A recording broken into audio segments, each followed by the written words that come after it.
the next battle.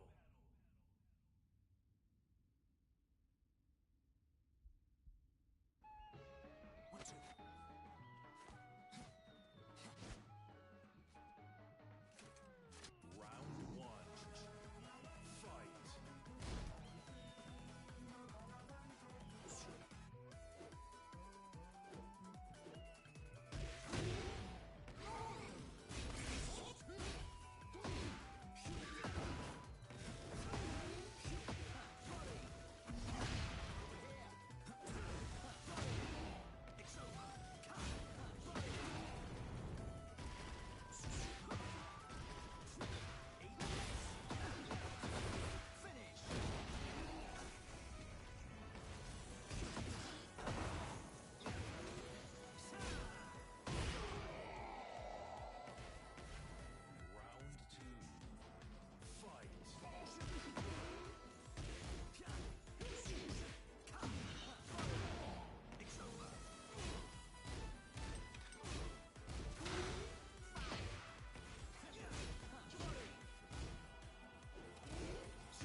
Get ready for the next battle.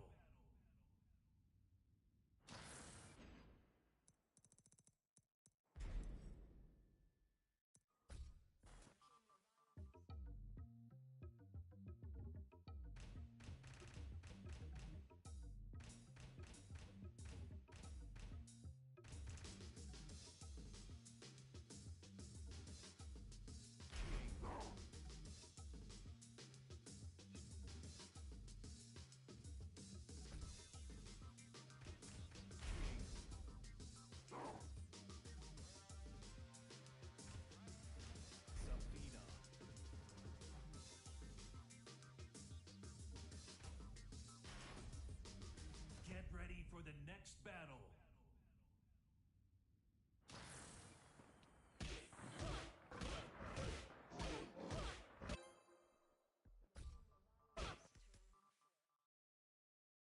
Get ready for the next battle.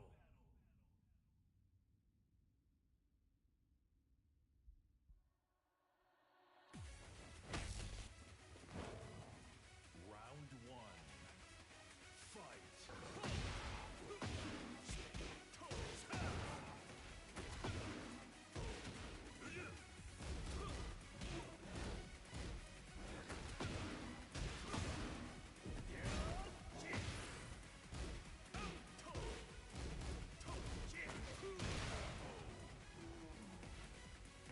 Round two. Fight. Round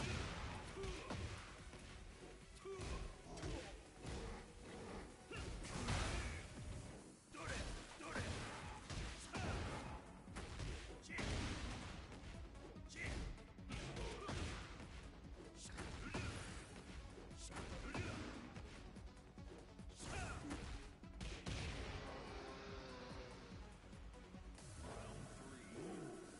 Fight.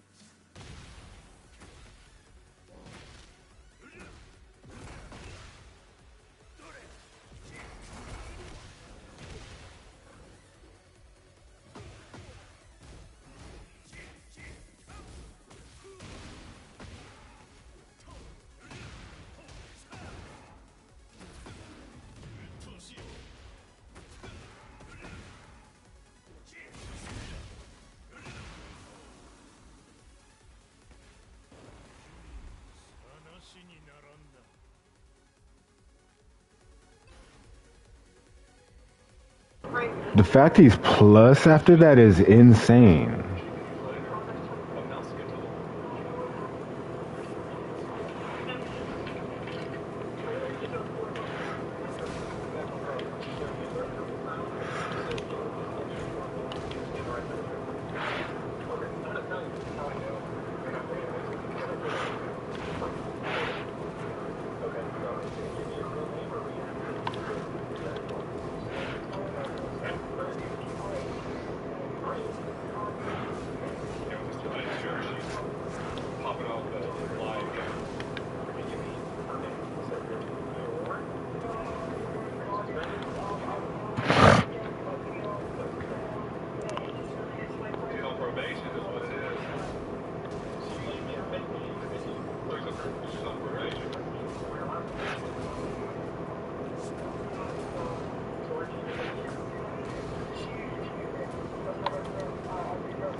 surprise awaits them. Diner.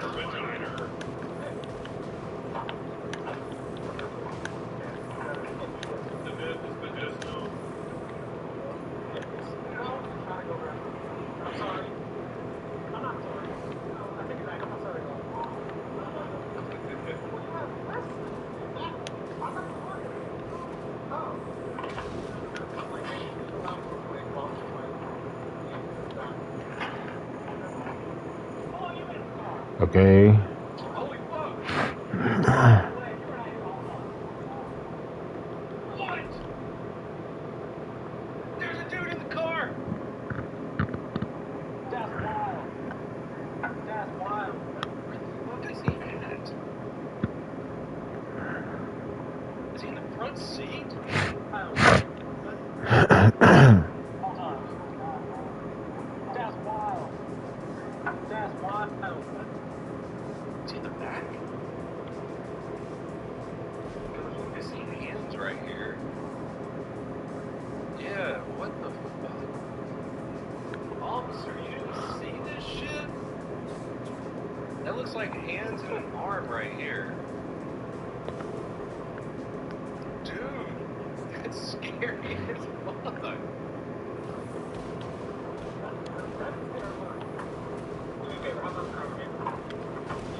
Yeah, look, sit right in the front seat the whole time.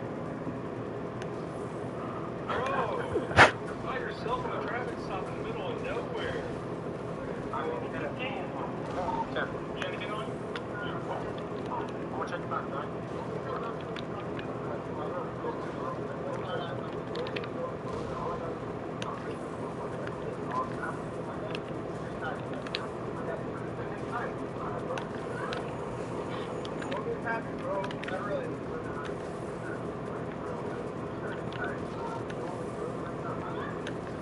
Oh god, third party.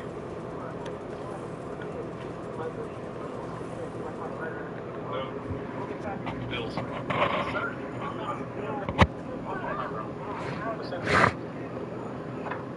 While deputies focus on the passenger and conduct a thorough search of the car, Brianna begins taking the first steps of her escape plan in the back of the squad car. She already knows how to slip out of the cuffs, and after a few minutes of maneuvering, manages to free herself and further secures the firearm in her pants. She then slides to the other side of the squad car, keeping a close eye on what the deputies are doing outside, completely oblivious to Brianna's dangerous plans. The deputies outside remain busy searching the car, managing the passenger, including the residents of the house who are now demanding answers.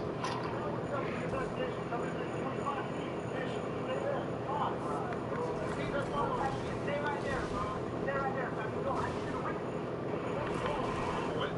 The usual witnesses, we didn't do anything wrong. You separate bed, guns, hiding.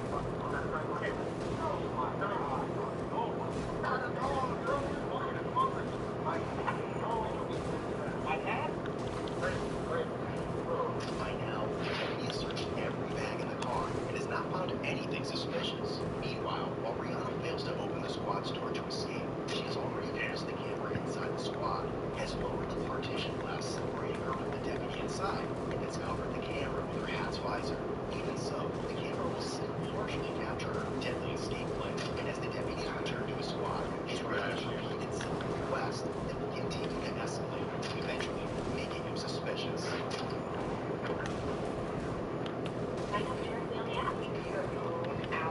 Get paid to deliver on your time. There are opportunities in over 7,000 cities. Book 100% of your tips. Download the DoorDash Driver app and get started today.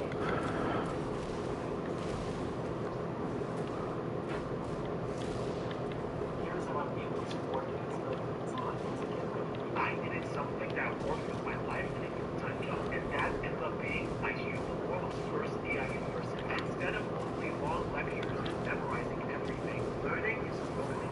Always practical sessions I can do at days. Plus, ICU offers a 100% scholarship of qualifying students. So if you get a degree without paying a penny, they can get a degree without financial exposure.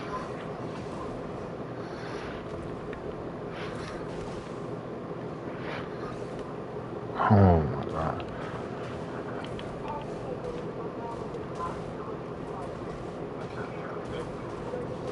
Give him a fucking inch, we'll take a mile, do what you do.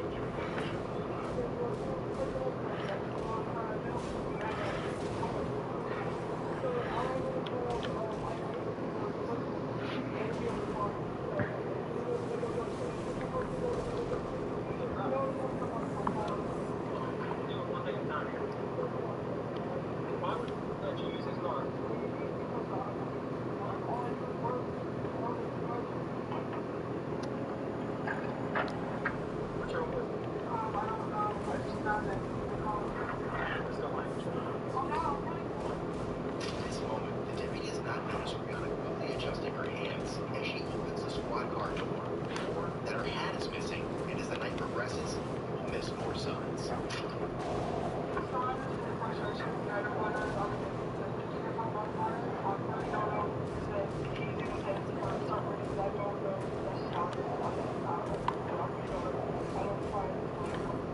Well, yeah. Use a goddamn video training video. Oh, 100% use the training video now. Usually there's competition flying, right? The DEI's gotten fucking crazy.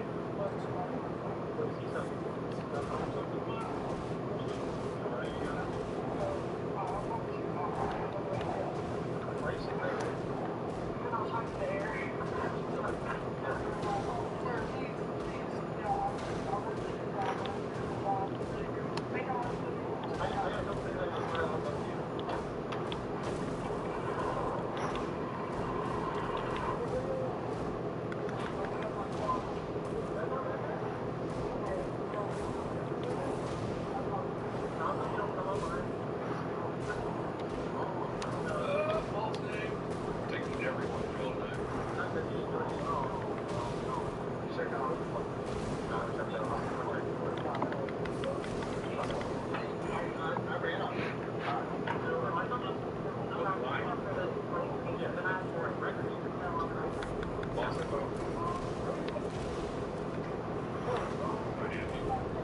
You guys have the same dad, and you're hanging out together in the same car with Bethany guys, and you're gonna have at least a misdemeanor or something of this stupid. There it is. There it is.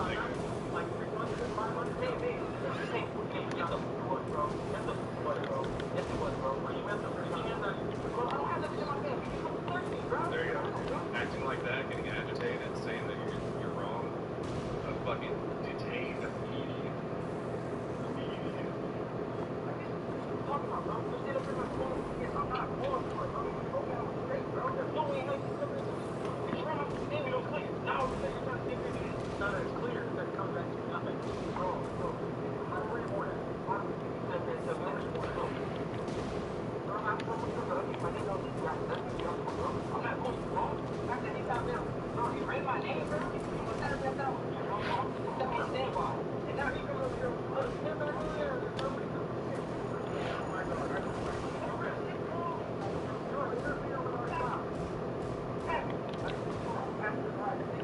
Why?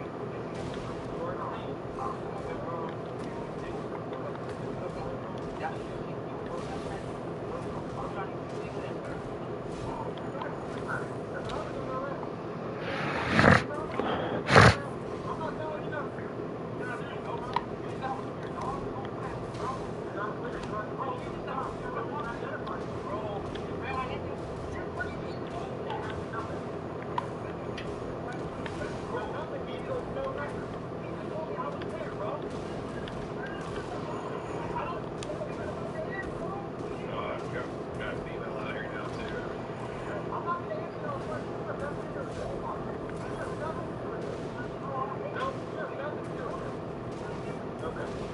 Oh my god.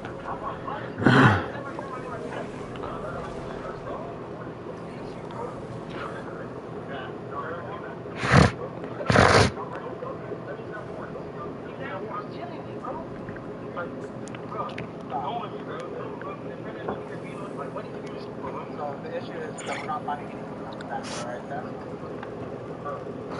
nothing at all.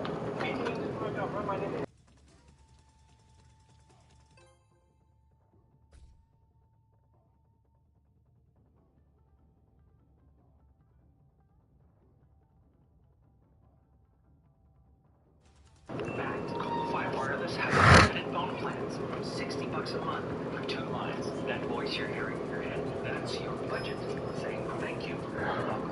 It is the only phone plan built with Google.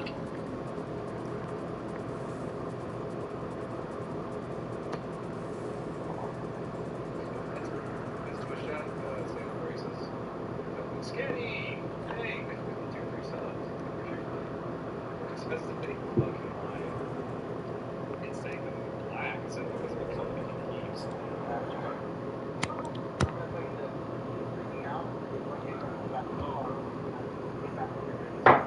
Bro, because you're attacking at me. Bro, I'm not attacking at you. That's bro. My family's good. And just the agitation right here. And anything else, freak out.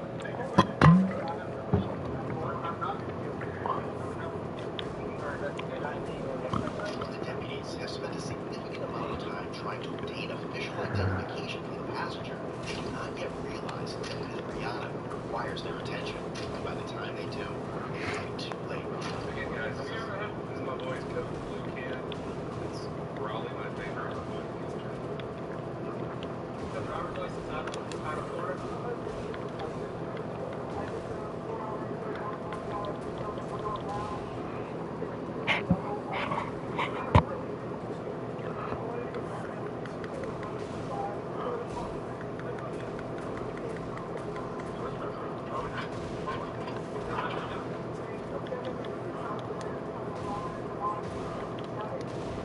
Demonstrating and knowing 100% every bit of this traffic stop can be a train.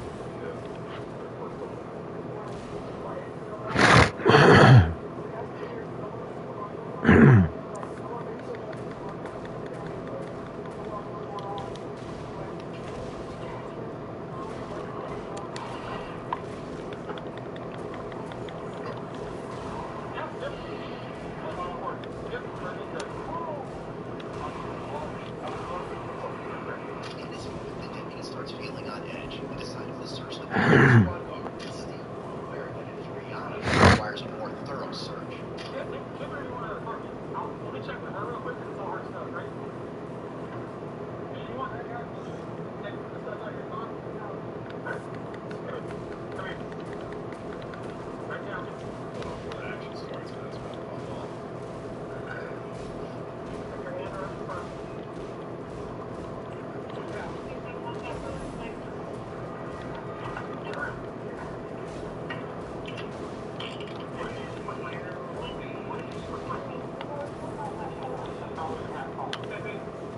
Come over here real quick. Walk back. Just look on the cuffs.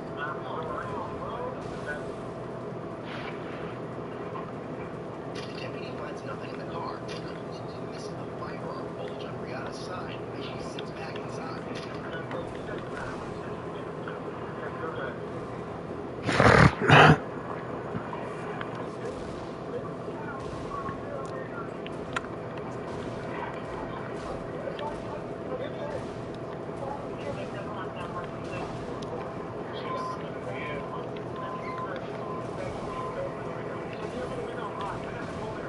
Doesn't see the cam on. Yeah, the head on the cam also. It's still there, right? Are being told Maybe that was actually the head. Deputy Gilliard proceeds to transport Brianna to Marion County Jail on charges of driving with a suspended license, providing false identification, and possession of drugs found on her body. Unaware that he has missed a life-threatening detail is about to change. Look how this dude, look how loose that rust is there. Look. Can you guys see that? Look at that gap right there.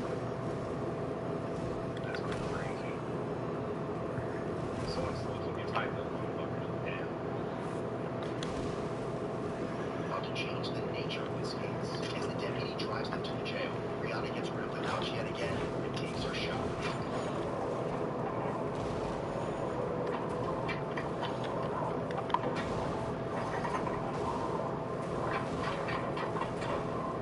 Yeah, that just sucks.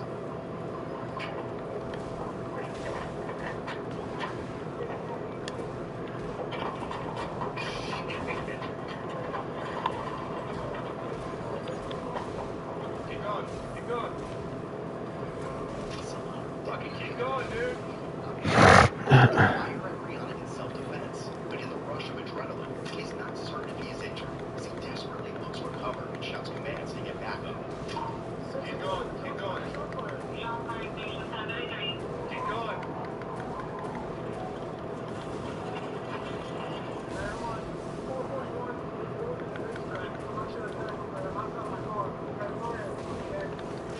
Multiple gunshots squad car. Brianna remains unharmed and now knows through the squad's radio that an entire force is headed her way. Choose something tonight.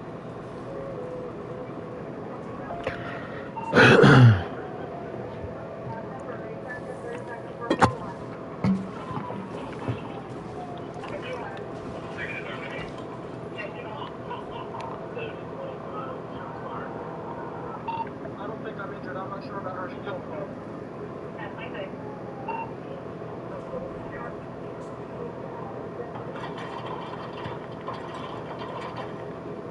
Could you use up to $800? Find it and buy online.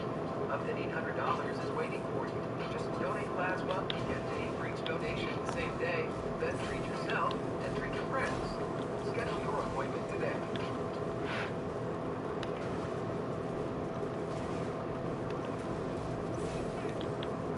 Do you currently receive government benefits such as Medicaid, SNAP food stamps, SSI, or federal public housing assistance? Pell Grants, or does your income fall under the federal poverty guideline? If you answered yes, apply now with Air Talk Wireless to receive a free iPhone, Samsung Galaxy device, and more. You also receive free 5G high-speed internet, plus free public cell phone service, government funding, local lifeline, and affordable connectivity. Online subscribers also be eligible for a tablet. This offer comes with no contract, no monthly bills, and no interviews. Air Talk Wireless. Connecting Americans. Visit airtalkwireless.com to apply now.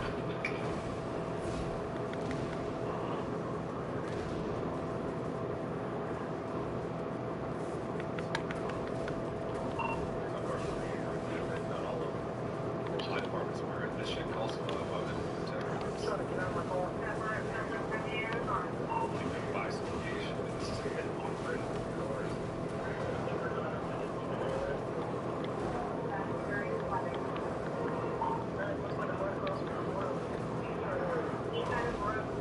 I would stop shooting. Yeah, I would have made sure I still have an acting, but I would have dumped at least two in there.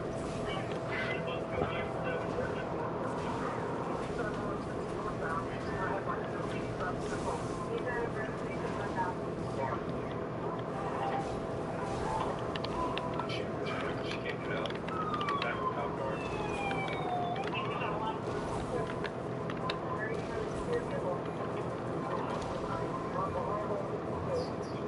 Yeah, we're down now. Let's get the car with just two magazines. Well,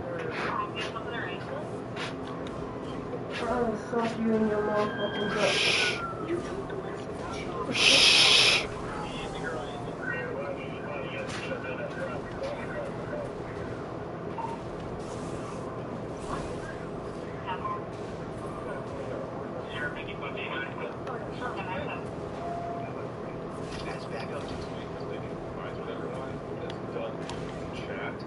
deputies begin pouring in. They're so focused to cut off every possible escape from Brianna.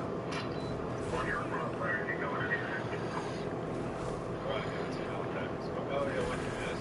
Yeah, she was hiding in her crotch. The deputy didn't get all up in there to search her before we put her in the car, so she slipped her against the glass. When she started shooting, I don't think she slipped the cuffs that time. Like she still had her hands behind her back, so that's why he didn't instantly die. She was able to, put a gun right up to the back of his head. That's the U.S. Army had. Okay. What happens was her plan after shooting the cop driving the car, she killed him. Yeah, she just was stuck in the back of the crash on the car, but they had kept her. She's a little, maybe there's some way she can reach her own partition, and she was thinking.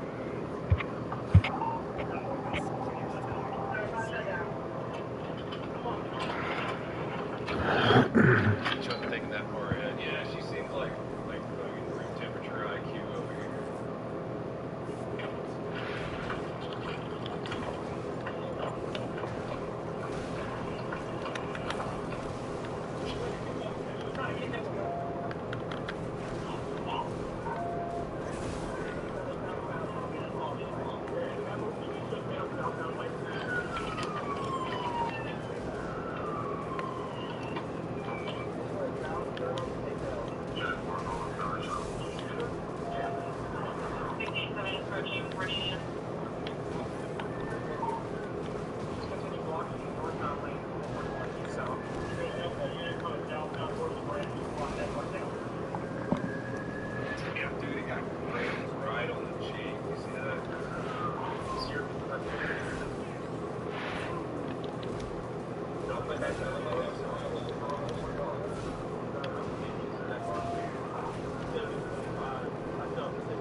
hear about the unlimited essentials plan from Google Fi Wireless. It's just $60 a month for 2 lines. And you know we love a budget-friendly moment. Do you get unlimited data, calls, texts? Yes. Plus, the innovation and security of Google in a phone plan. You can sign up right here. See ya.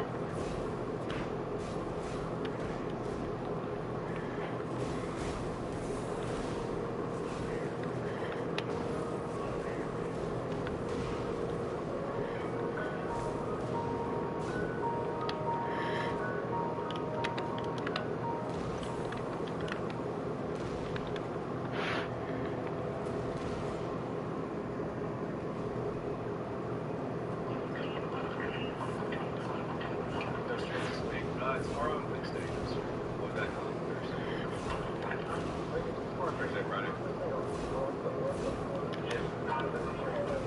Chris thinks we said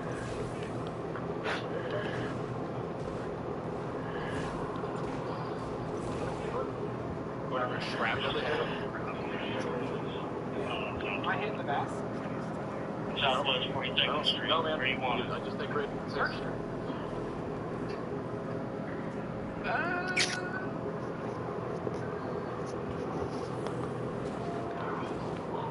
Sounds like it's coming pretty well.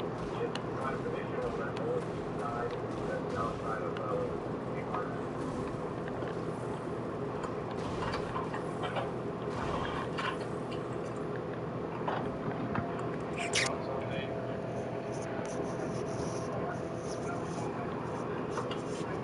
Fish on its nine? No, I haven't seen it yet. It's a tough one too because you don't know if she has any bullets left and her hands are behind her hips, so you can't exactly open the door. Even if you could open it, it's how far you can. So they're gonna have to go up there and open the door not knowing if she has bullets left. It's tricky. On top of the police cruiser. Yeah.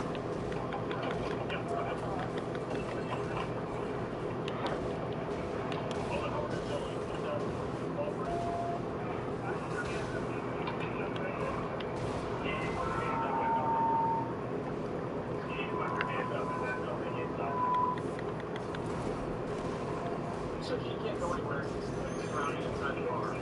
People on all sides, she's got the gun, she's got the bridge, those things. That's what he's not at. But I've searched if you have any other injuries on him. It's this that you on the face. So I got to look here separate from it and score No shot.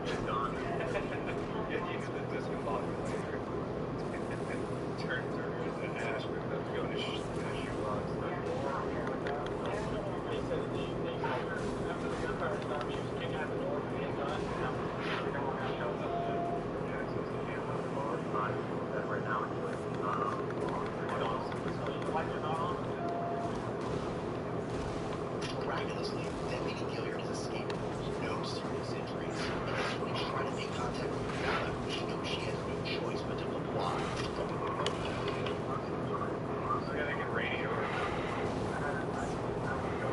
That's bullshit.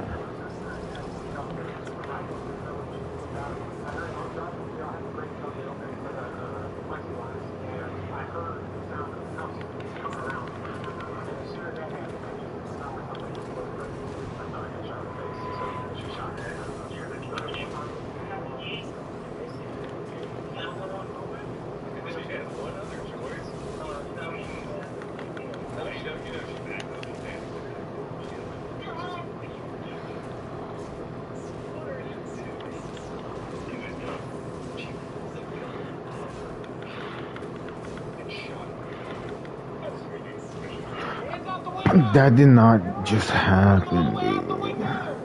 Why am I playing so bad? Stop it with the fake attitude shit. I don't like that. What? I literally just walked in here.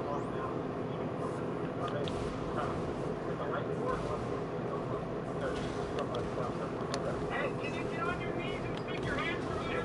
He's already pulled over. You can't pull over. Stand by.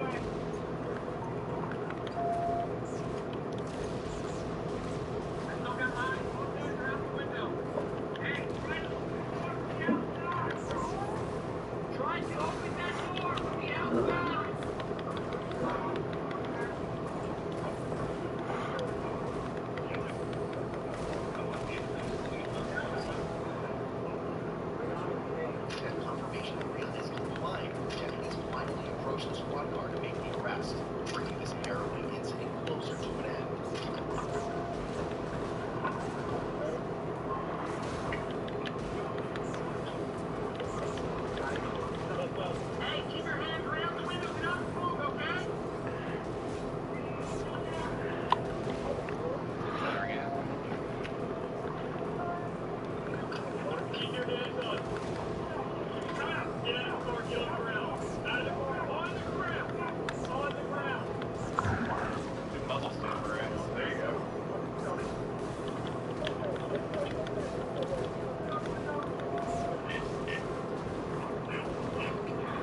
That's bullshit.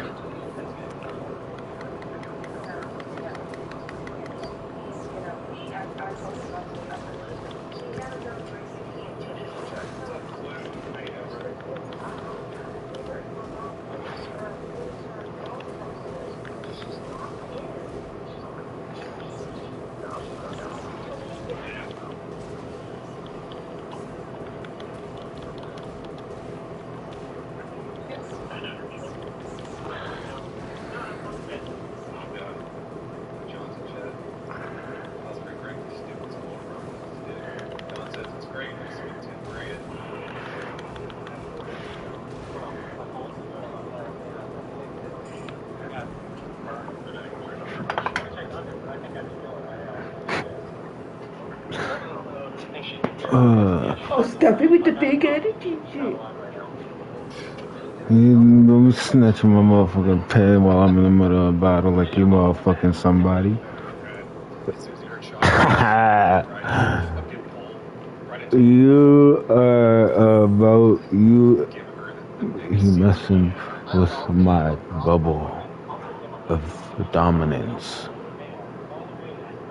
I'm trying to keep and do good in ranked, and you keep Against AI? popping the ball.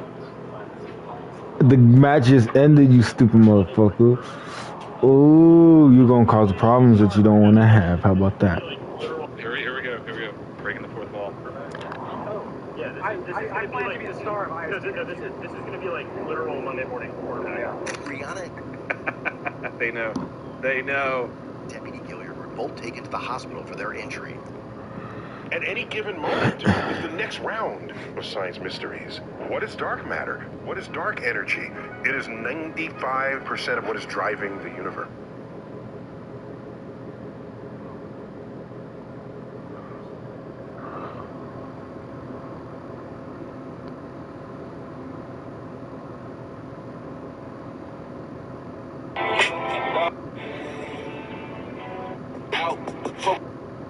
You know, they say the best things in life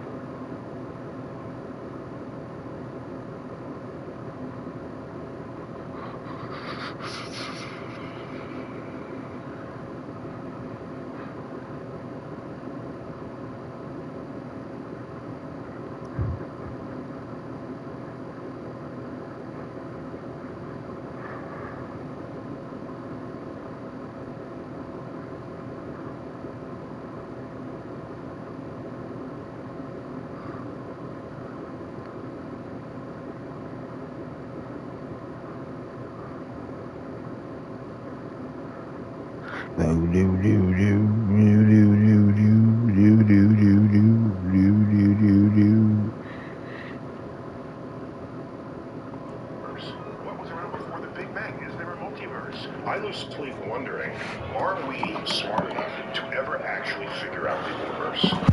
World-famous astrophysicist Neil deGrasse Tyson is here to help us understand the universe by figuring out where we came from, why we're here, and what our destiny might be beyond the stars.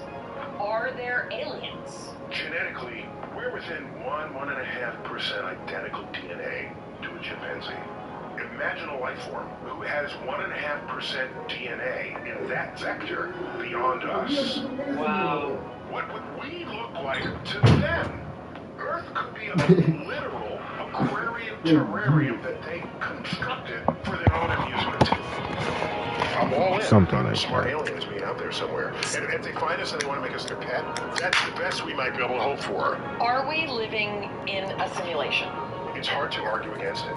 As the area of our knowledge grows, so too does the perimeter of our ignorance.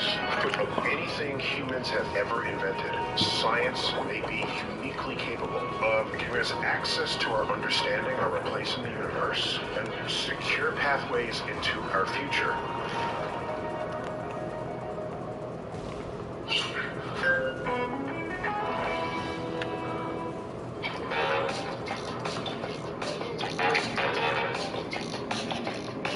I already have my phone. Can I get one for my son? Yes, you can. At AirTalk, we offer free brand new big screen phones for customers who qualify through Lifeline this back to school season. Hi, I'm Maya Bialik. And I'm Jonathan Cohen. And welcome to our breakdown. This is an earth-shattering episode. It's also very, very funny. It's a universe-expanding episode. We cannot wait to tell you who we're having on today. Usually in our intros, we do like a, what happened before the Big Bang? What happens when you die? Are we living in a simulation? Are there aliens? Can we time travel? Guess what? We've got the man who's going to answer all of these things. Jonathan, who's our guest today? Today, we are speaking to Neil deGrasse Tyson. He is an astrophysicist, as you know, and the director of the Hayden Planetarium at the American Museum of Natural History since 1996. He's the author of 19 books. He's an incredibly talented and gifted science communicator.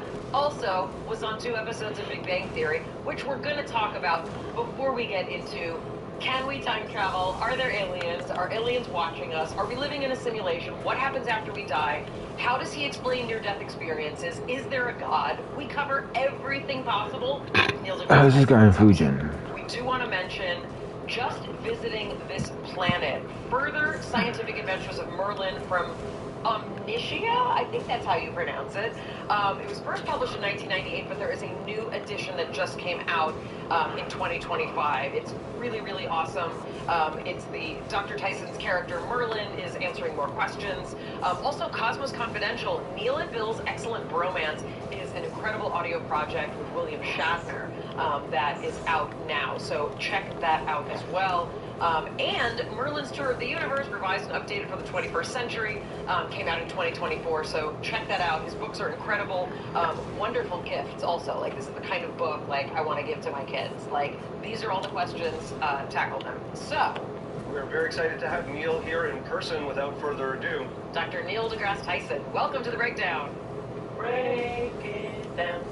Well, thanks for having me. This is my first time on your show. I think so. you've been trying. Oh my God. We have wanted to speak to you for a very long time. Because I've been around, because you never call, you didn't write, because you've been on my podcast. Okay, so this is, yes. So that was maybe 10 years ago. Okay. Which is a distant memory. And I was deeply honored, and I wanted to do right by it.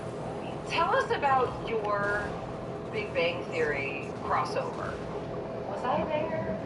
Not the first time, but the second time. But you were not in any of the scenes that I was involved in. Okay, so yeah.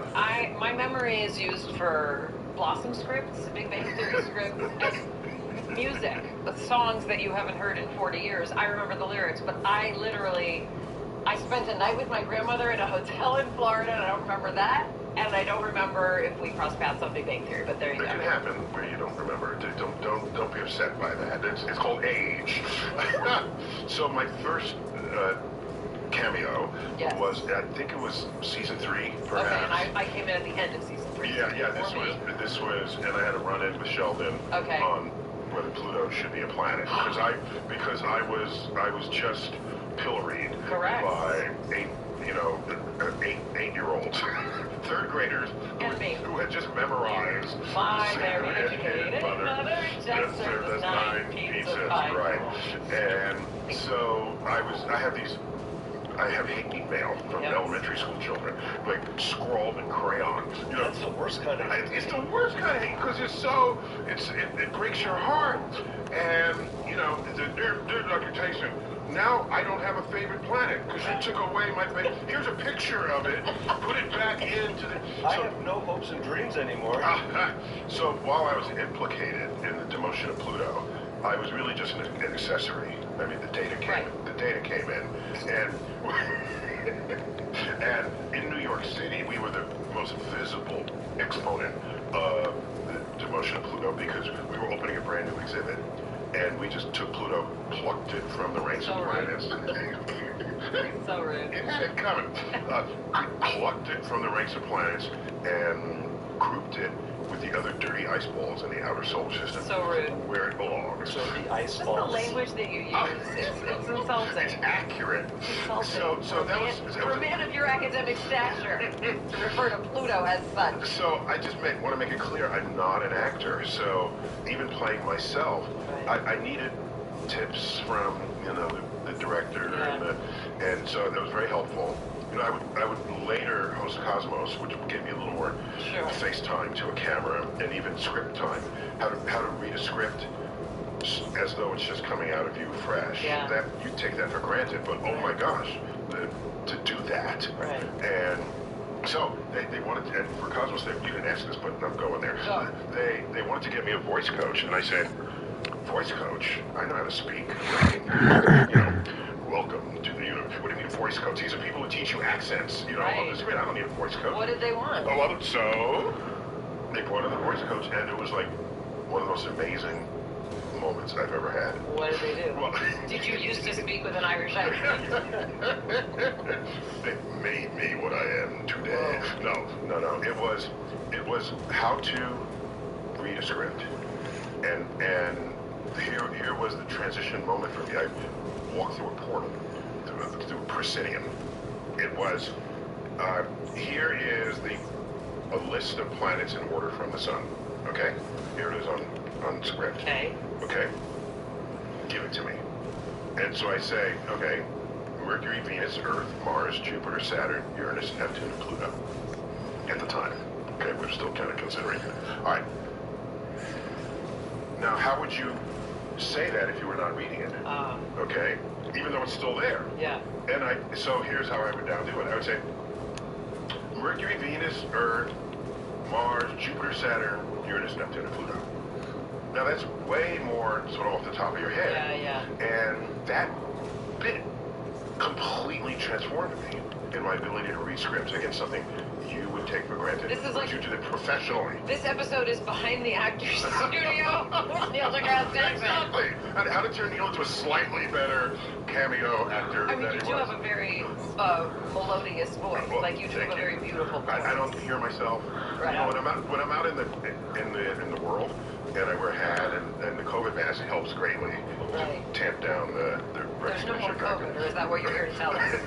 It's back. No, but I do that and it tamps down the recognition factor But in your the voice street. is... So then I speak and people just turn around. And so I have to like do that and not speak if I want to go totally People often incognito. recognize me from my voice. I think if you have any unusual voice that's not, kind of the timbre of most people. Now do the planets method style, like they're all about to go in different directions and the universe is ending. Oh, wow. Mercury, Venus, Earth, Mars, Jupiter, Saturn. I need my motivation. Thank you. That coach really did one.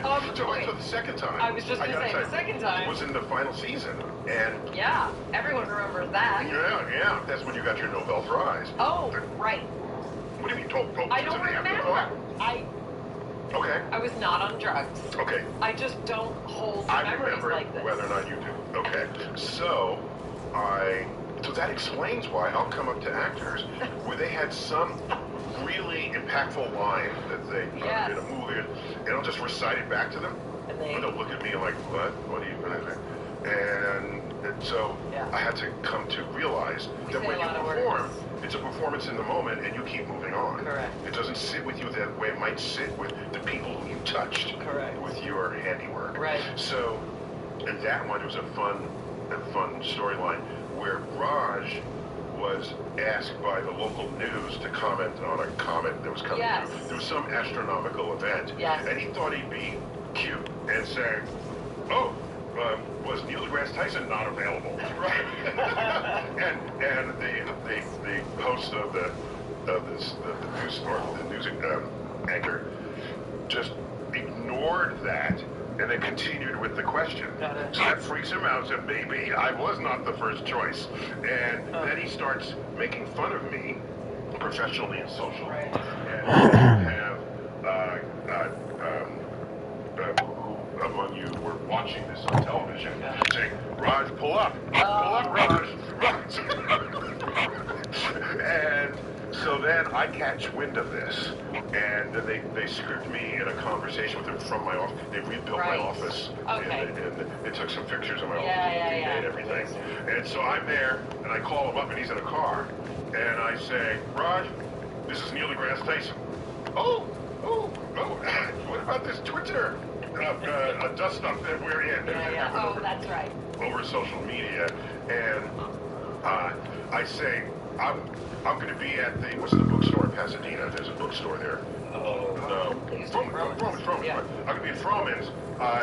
Come there and I'll tell that to my face. Oh, and he says, right. "Oh no, I'm Now I busy. I can't make it. I'm sorry."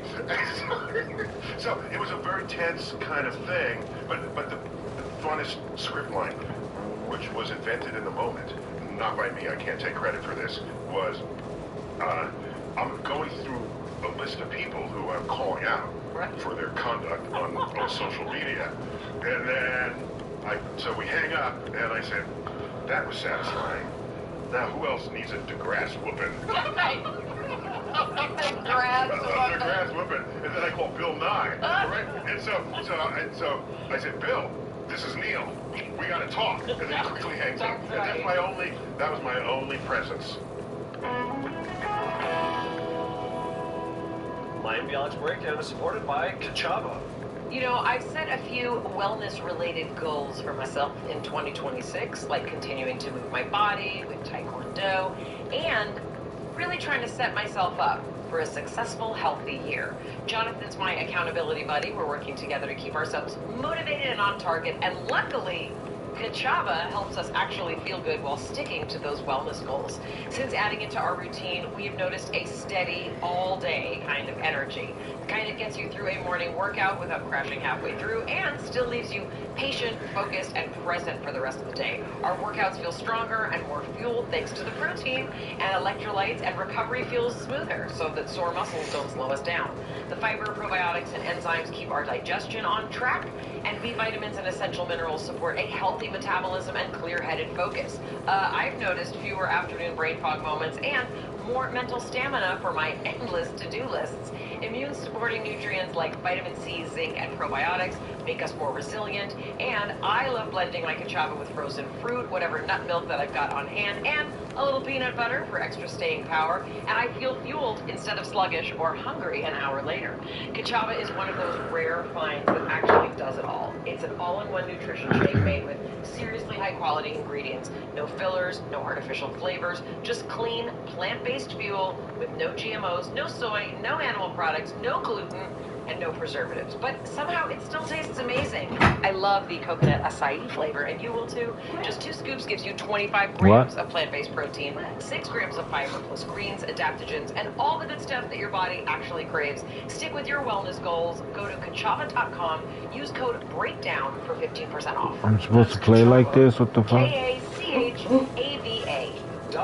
I can't even do anything. Miami Alex Breakdown is supported by IQ Bar, our exclusive snack, hydration, and coffee sponsor.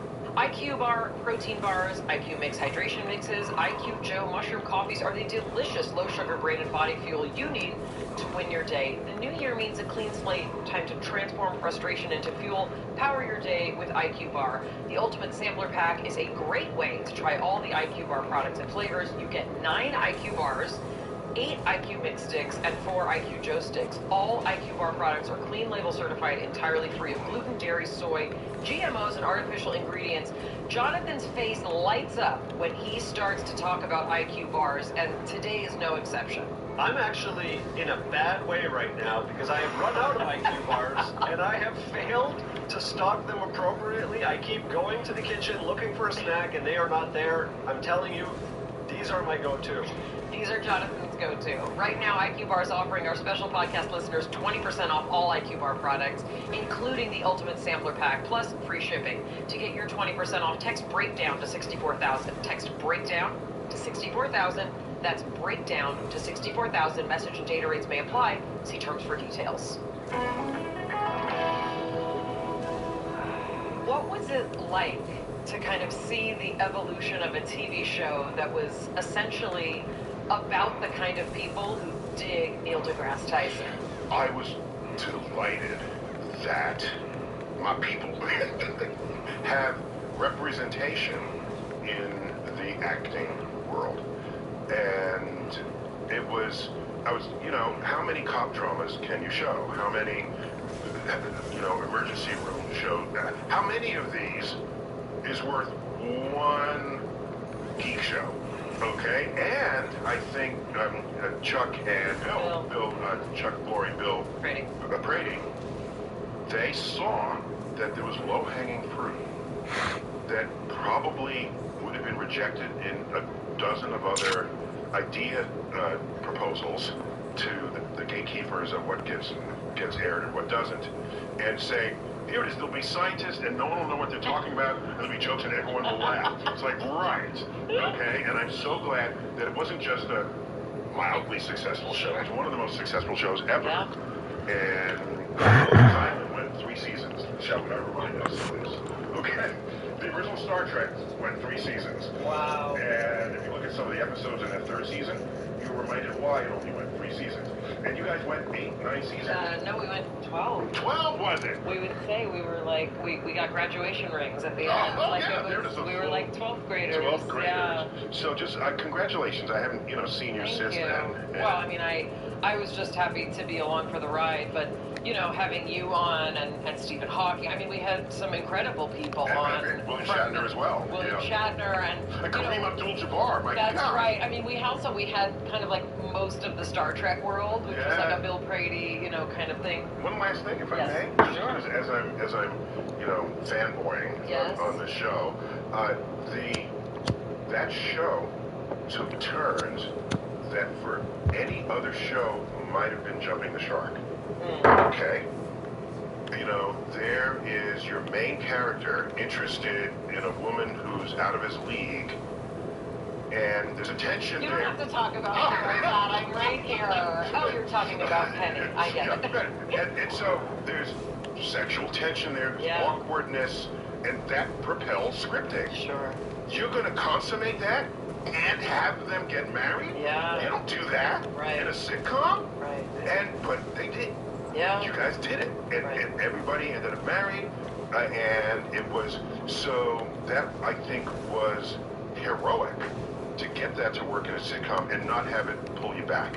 Yeah, I mean, I remember when I joined, people were very, very protective over the Sheldon character in particular. And a lot of people felt like he shouldn't have a girlfriend, like it's going to draw away. But I think the writers found a really nice way to tie it in, I hope. The chance of jumping the shark by doing that. Yeah. And you told me, you probably won't remember this, okay? You told me your instructions, how to act your role was to be a girl Sheldon instead of a boy Sheldon. Cooper, that's right. Yeah,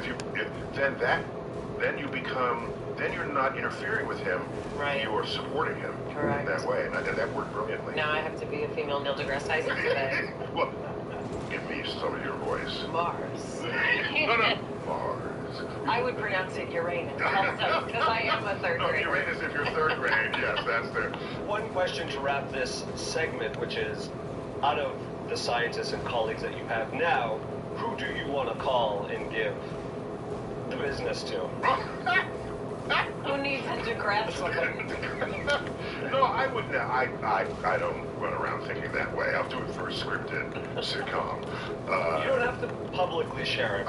Okay, I'll tell you secretly now. Well, maybe we'll get to it in all of the questions that we have. So, in the time that we have with you, obviously you do this, you speak, you educate, I try to bring the universe down to earth. Correct. You try to bring the universe down to earth. And what we wanted to do is, we've talked a lot, especially in the last year or so, about sort of this intersection between science and spirituality. What are some of the things that are fantastical? What's the science behind them? So we're just kind of going to go through some topics and see what strikes your fancy. Sound good?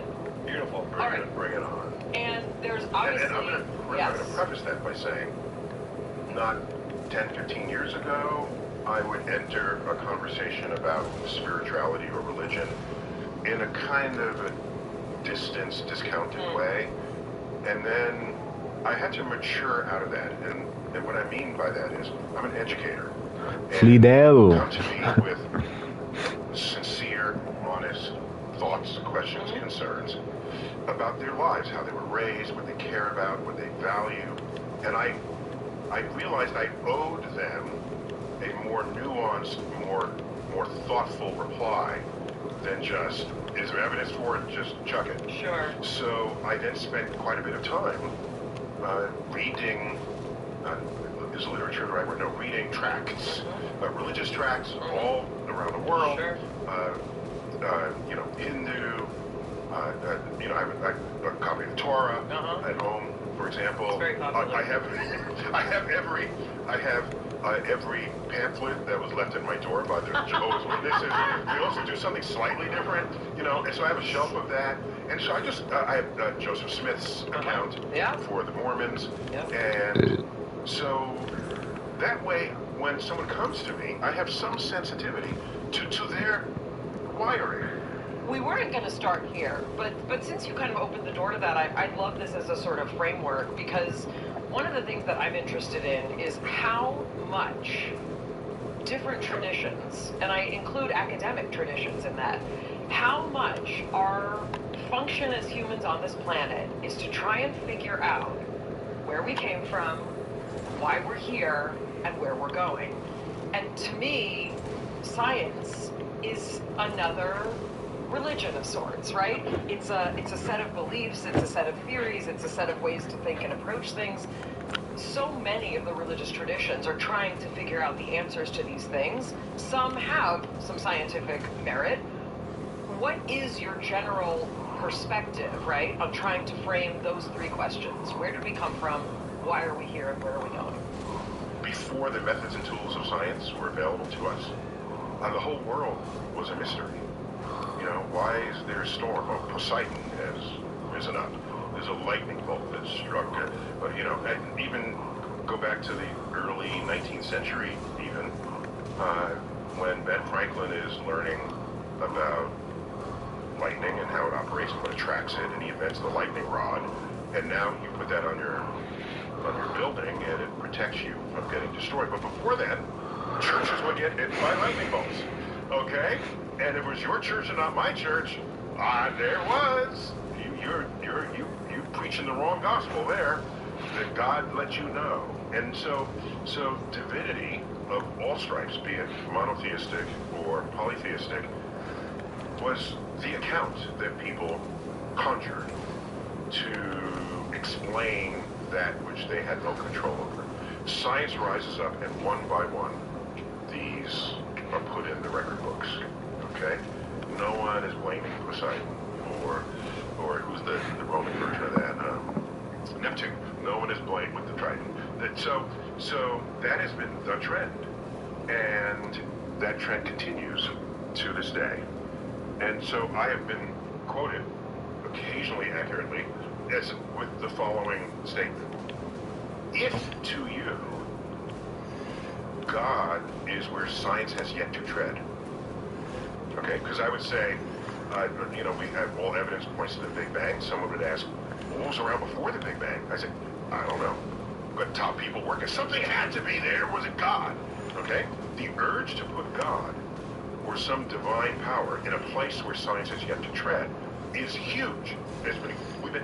People have been doing that for thousands of years. Literally. Yeah, okay? Newton did it. Ptolemy did it. Let's go back to AD 150. Ptolemy.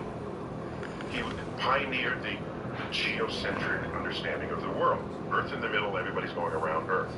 You had to put planets on epicycles because planets occasionally go to the left, and then they slow down, stop, and then they go to the right again. They invented a word for that. They called it retrograde. All right? So how do you explain all of that? You have these epicycles, so there you are. You know what he said? In the margin of his greatest work, where he lays all this out, he hand wrote, I know that we are mortal by nature and ephemeral, but when I trace at my pleasure the windings to and fro of the heavenly bodies, I no longer touch earth with my feet. I stand in the presence of Zeus himself and take my fill of ambition. He's feeling it. Okay? Now that was obviously not the Judeo-Christian God. That was the Greek God. He was a Greek polymath. But that's him appealing to divine influence on something he doesn't really yet understand. And even Isaac Newton would do this. So this doesn't escape the most brilliant minds there ever was. And it continues basically to this day. But it manifests slightly differently today. Now people go around, and so the philosophers call this the God of the gaps. Okay? And so my reply to that was, if to you, God is where science has yet to tread, then God is an ever-receding pocket of scientific ignorance. And because that's an if statement, it's just sort of fundamentally true, because it's an if statement. What people have done, especially the atheist community, which is trying hard to fully claim me, but I keep some distance. They're very, like, religious fanatics. They'll try to grab anything I say. What they did was they left off the first part of that quote. And they have their t-shirts. They have, it's saying, God is an ever-receding pocket of sight. Neil deGrasse Tyson. Yes, those words came out of my mouth, but it followed an if statement that matters. I'm not just declaring what God is. No. I'm saying if God to you is this, then this has to follow. So I don't see science as equivalent to other attempts to understand the world because it does not appeal to a divinity, to any divine forces, whereas basically every other religion does. So that distinguishes it, I think, from the rest. Now, fast forward to modern times. You know, what happens? People go see the pyramids, and how did they do it? I don't know. The aliens must have helped. Okay? So, you just watch how often aliens show up in people's accounts. So, I said maybe we're entering an era of aliens of the gaps. But that doesn't have the alliteration. So I invented a new phrase. Aliens of our ignorance. So you have people today who is something lights in the sky moving. I don't know what it is. Must be aliens. So aliens are supplanting the role that God had played in our ignorance in modern times. But science pushes on. And yes, there are theories. The word theory has been misused. I don't want to blame people but let me officially say what a theory is. Okay? You can't run around and say, I have a theory that, whatever. No, you have an hypothesis. Einstein had a theory. You have an hypothesis. If you have an idea that's not tested, it's a hypothesis. Once it's tested and verified, and re-verified, and re-verified, and it organizes things that happen in the world in a coherent way, makes predictions that you can verify, that's a theory. Today we call it law, but we're a little more humble going forward. Darwin's theory of evolution is one that people... Yeah, no, but still, it's fine. We still call it that. People want to think, just because, and for understandable reasons, that when you use the word theory, well, we're still just making stuff up and we don't know. I'm saying quantum theory has never been shown to be experimentally wrong, but we still call it quantum theory. We call it Einstein's theory of relativity. We don't call it Einstein's law of relativity.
It's just a 20th century recognition that an idea that may be right, in every way tested, there might be tests on the edge of it that show where it fails. And that there might be a deeper understanding awaiting us. That's what's going on now. That's what happened between Isaac Newton and Einstein. Isaac Newton has laws of motion, laws of gravity, and it's working. We went to the moon on Newton's laws. Right. And then we find out wait a minute, if the gravity is really strong, or if you're moving really fast, Newton's laws don't work anymore. We're getting the wrong answer. What's going on? Einstein says, I got the answer. It's relativity. And relativity gets you in those extreme places, and it gets the right answer. What happens if you put low speeds and low gravity into Einstein's equations? They become Newton's equations. So, it's not like where Newton's out, Einstein's in. Newton is embedded within a deeper understanding. So that's where theory carries us into the future. I wonder, is there a place where science has gone too far in pushing out some of the mystical, some of the inexplicable? Have we gone too far? Am I biased when I say science can never go too far?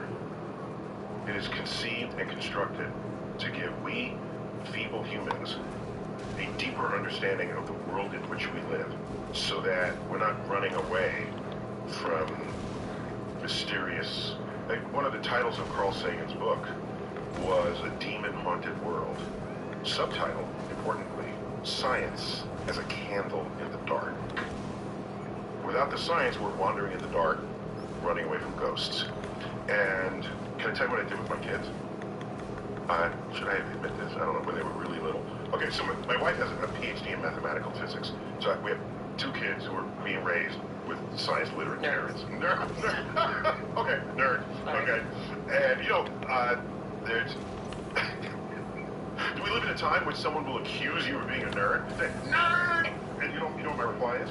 Thanks for the compliment. Yeah. That's all I say. So, I didn't want them to be afraid of ghosts. Okay? Because I'm not yet convinced that ghosts are real or have ever been real. So, they were really young, and so I said, I'm going to put you in this closet, this dark closet, and close the door. Okay? And then I'm going to get a monster to try to break into the closet. So, of course, it's me. And they don't... Parenting by Neil deGrasse Tyson. That old phone laying around, you could toss it. Sure. Or recycle it. Don't add to the scrap heap. Get paid for that old phone at Eco ATM. So I close the closet and I go,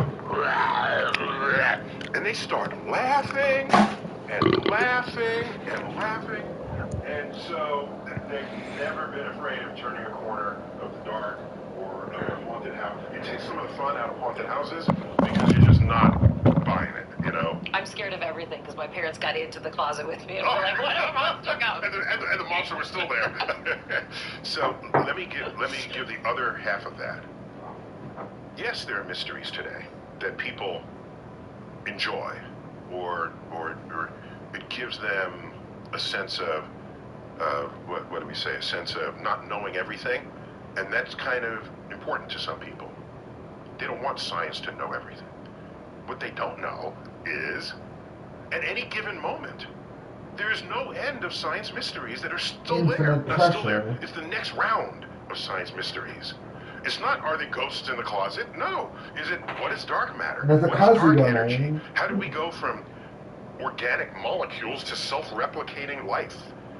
Earth seemed to have no trouble doing that. We still don't know how to do that in the lab. We have top people working on it. What was around before the Big Bang? Is there a multiverse? Will we ever make a wormhole? These are mysteries. And they're less grand mysteries that still exist in all the sciences. So my issue here is, yeah, I'm getting rid of some of the magisterial mysteries that you grew up with, but I'm replacing them with others because science has tread there and has come up with answers. We're moved on to the next question.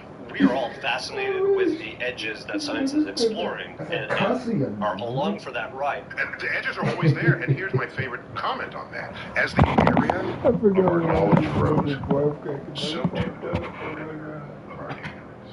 Say it again. You can understand, because I can do 13 fucking elections in a row. So too does the perimeter of our ignorance. Because that's the boundary between what we know and don't know. So for me, science is like a forever thing.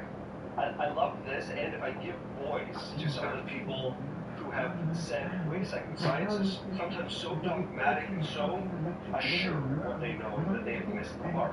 For example, when medical doctors said the mind and body are totally separate and the mind never impacts the body, and now we're showing more and more that those two things are far from the truth and actually have led medicine quite astray, then they're trying to plead to the scientists to sort of stay open and curious and, challenge continually what we know and push those edges. For example, people like Gabor Mate, right, have introduced this notion that we used to think we know why autoimmunity happens. We know why cancer happens, right? We know why diabetes happens. And we know a good chunk of the story. But the interplay between, let's say, stress, the environment, right, and our physiology reveals that there is a much more elaborate combination of things that make up what, as scientists, we try and understand. But there are many elements that are harder to put our finger on, correct? So, a couple of things. First, and I said this on social media just to put it out there, physics and astrophysics and understanding the universe is way easier than understanding the human mind, body, and soul. Okay, so let me just make that clear. The human mind and its interplay with itself and your body, oh my gosh. It's part of the reason why neuroscience as a field is so young relative to physics and astronomy. They say astronomy is the second oldest profession. So we've had the benefit of millennia of brilliant thinkers contributing to physics, astronomy, engineering. The pyramids were built 5,000 years ago. So our advances in human, part of what resisted that was the sanctity of the human body. You don't just cut open the body just to explore, especially not the human mind. And correct me if I'm wrong, because this is your business. A lot of what we learn about the functioning of the brain came from brain injuries to people, and what was left over after this part of the brain got damaged. So this is not the brain in a petri dish. This is waiting around for a brain injury to see what you'll learn on the next emergency room visit. So I just want to make that point clear. Second,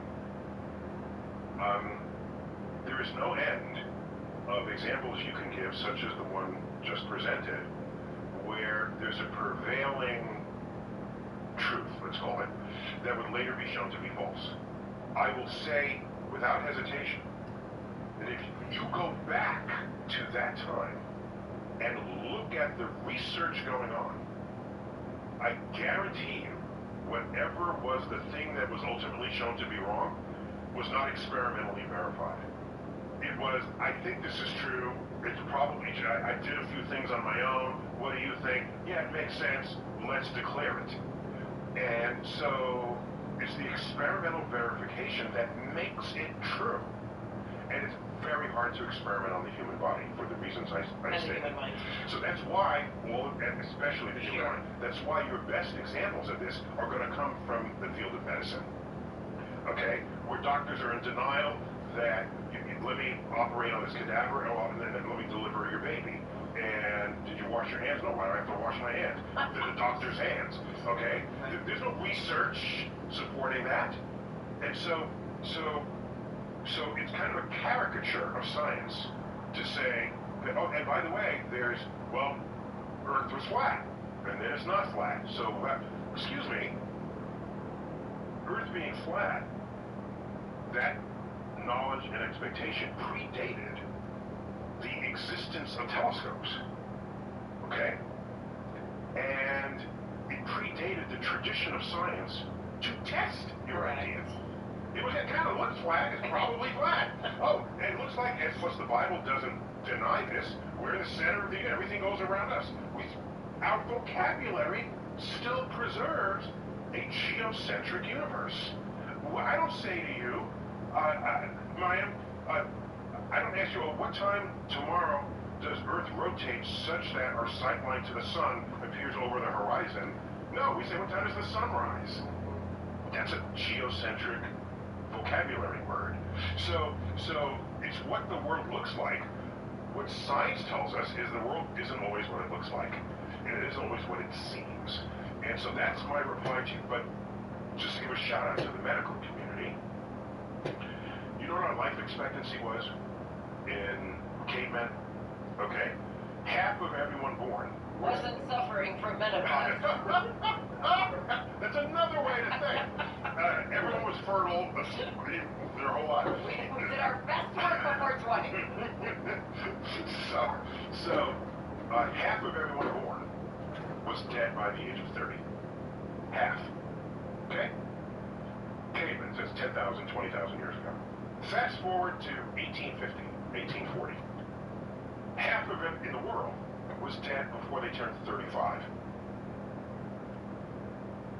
And everyone in that time was eating organic. And water ran pure. That's not fair. It's true. That's not fair. All of that is true does not have to be fair. Okay? And they all ate organic. And so what happens? In the late 1800s. Didn't know to wash their hands before a doctor put his hands in the second half of the 19th century, germ theory is matures. We have Pasteur who develops this. We bring the microscope to our physiological needs. And between 1840 and today, we have doubled your life expectancy. So with all of your comments, well, the mind actually is affecting the body, and the doctors were clueless. They had their head up their ass. Whatever else was happening, that increase in life expectancy is not because of how people are eating. It's because of medicine. It is because of science. And my path into this description came from a New Yorker comic, okay, by the artist Gregory. I know it's his first or last name. It's Gregory. He signs it. There are two cavemen sitting across from the fire, and one says to another, you know, they say this. They say our water runs pure, our game is free game, and everyone is eating healthy, eating organic, but no one lives past 30. And so science matters here, and it is so fundamentally infused in our lives. It is so easy to take it for granted. That's my reply. Oh, one other thing. Yeah. I know it's kind of related. You didn't say it, but I'm going to bring it up. There are people who say science will never understand love. For example, that's if not love, then something else. Put in your favorite thing there. And someone then I say to such a person, is that because you don't want science to ever understand love? And I realize they want science to have boundaries. And as a scientist, I don't see that as a real thing. And I can imagine an experiment where science then fully understands love. I can make one up. But for example, we find out that you look at a painting and you feel great affection for it. Not sexual love, but really sure. you love the painting. None of your business what I feel when I look at the painting. In English, we don't distinguish between just loving something because you like it a lot and sensual, romantic love. But so you look at a painting, and then you look at the same painting, and you feel the same way. And we do some brain scans, and the same part of the brain is being activated in both of you. And we do this to 100 people, or if it's not the same painting, just something that they have affection for. I just put the budget in. What? How? Base 44. Look, it pulls all our expenses into one place and breaks down spending by team. Guys, Nina just built an app. Impossible. Again, code. Interesting. Can you generate reports? It can now. Nice. That's actually pretty good. If you're going for generic. How about now? Oh, that's much better. What about all of our files? It's already connected to our drive and our mail and Slack. You gotta send this to finance. Interesting. But it needs editing permission by department. Sure. Anything else? Can this be process invoices? Mechanics of customer by category? Can it track spending trends? Only can auto-flag overspending. Done. Nice.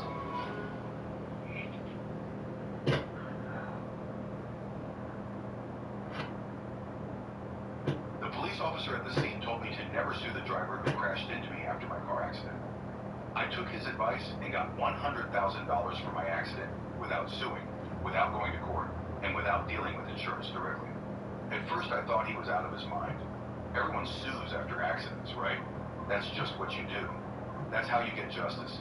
That's how you get paid. But this officer looked at me and said, you can do it that way if you want. Spend the next year and a half in court. Pay thousands up front. Okay. We found the love center of the brain.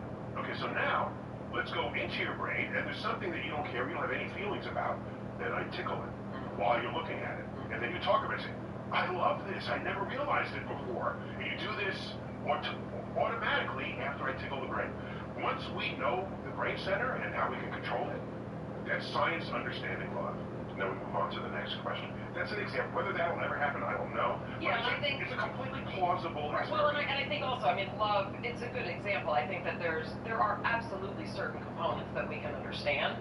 The sort of symphony that creates attraction and connection, right, is a combination of a variety of systems, right? And it's more than one part of the brain, perhaps. And Thank you. We appreciate it.